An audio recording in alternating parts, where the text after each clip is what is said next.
Congressional Quarterly. Roll call. Stephen Dennis. Hey, Stephen, who gave you your break, dude? Was it CQ, or where did you work prior to getting this media gig? I've worked at CQ. I've worked at Roll Call. I've worked at a lot of local papers, and I covered the Maryland State House for the Gazette newspapers for about 5-6 years. The beautiful thing about being a writer is that you can control your expletives. They don't blurt out on pen. You can check the copy before it goes out there. So Janet Napolitano is going before senators to talk immigration.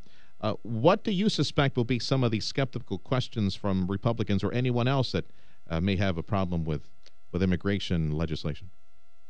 Well, I think that the sort of across-the-board Republicans have been frustrated with the Obama administration's enforcement at the border, even though they have acknowledged that enforcement in many ways has gotten better in recent years.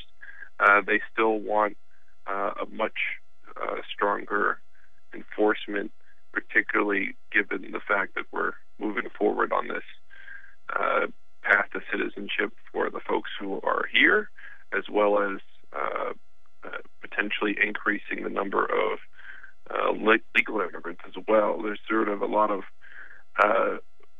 distrust, particularly on the part of conservative Republicans. Not all, but some conservative Republicans. So that's sort of what she's going to be faced as far as how what she can say as far as to assuage folks that if this bill passes. Secretary Napolitano has been quite complimentary of the boots on the ground, and says, what she has tried to say, I'm guessing, is that we have more people now providing security than ever before. She has made the political speak faux pas of saying we're more secure than ever before, because as a direct relation to the fact that we have more boots now than ever before. But has she ever said, gone beyond that message to say that we actually need more to secure the border? Has she been a champion for that cause, or is that what lawmakers in the Senate are trying to goad her into saying? Well, yeah, I mean, she has been an advocate for more funding. I mean, this is all taking place at the same time we're actually cutting funding because of the sequester. Everything gets cut, including the border security. And that's one of the points she's going to be making, is that you've got to deal with this sequester at the same time. It's not sort of off over here, we're going to be adding funding, but over here we're going to be cutting funding. It ends up, sort of being a wash.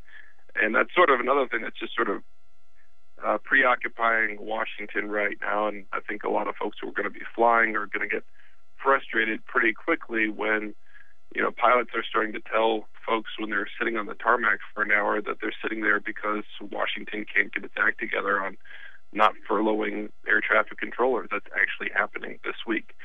And so I think that's definitely getting a lot of attention as well. You're going to start seeing votes in the next few days on trying to deal with that. But it's, there's no expectation that there's going to be any quick fixes on any of that stuff. White House correspondent for Congressional Quarterly, Stephen Dennis, our guest on 710 KURV. Stephen, Tim Sullivan here. Good morning. Thank you. Hey, I know opponents don't feel the security measures go far enough, but the bill does call for more fencing. It calls for more boots on the ground, more technology. What is it that these opponents aren't liking? I mean, they keep calling for tougher enforcement, but I've heard no suggestions beyond what the administration is already proposing. And that's a really good point. That's a point that Marco Rubio keeps making to us in the hallways, is he's willing to, and the Gang of Eight are willing to listen to ideas to strengthen this bill. And there really haven't been a whole lot of proposals coming yet. I think we'll see more once this goes to markup in committee in the next few weeks. You're going to start seeing amendments to either add funding or add new restrictions to maybe speed up the E-Verify process. Or add more pet projects, add more pork. And more fencing, etc. But there is more fencing in this bill. The question is, you can always spend more. This bill talks about maybe spending $5 billion on additional border security. Well, at what point is it security, and what point is it militarization?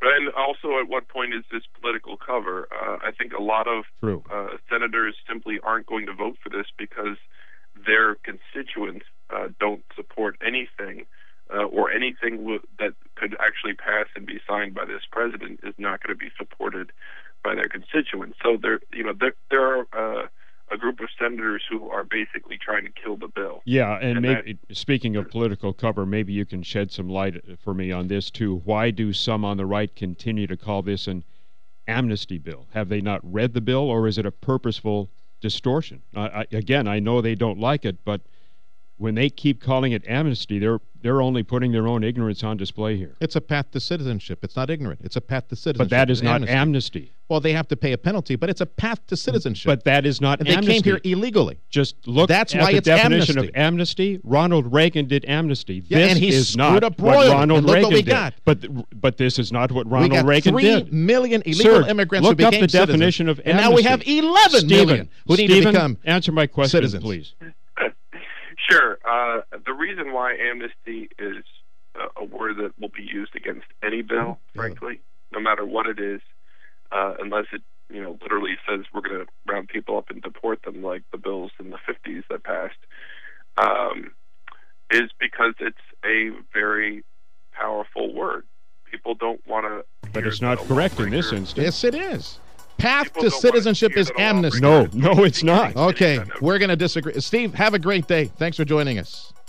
Standing in there is a referee on the fight. Well, it's been a while. Maybe it's a change. It's a heavier air with a cool front. I don't know. Them's just fighting words. It's 8:21. Valley's Morning News on 710 KURV.